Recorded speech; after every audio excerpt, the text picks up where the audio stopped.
Isang napakalakas na 7.5 magnitude na lindol ang tumama sa Hualien County sa Taiwan kanina alas 7:58 ng umaga, April 3, 2024.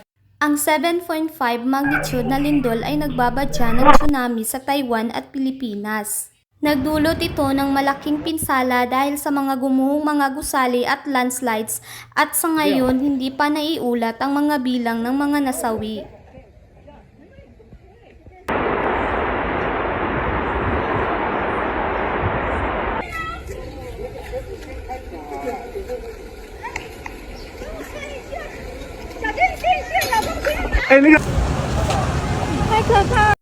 Nagpahayag na rin ng tsunami warning ang PHIVOLCS dito sa Pilipinas sa mga residente ng Batanes, Group of Islands, Cagayan, Ilocos Norte at Isabela.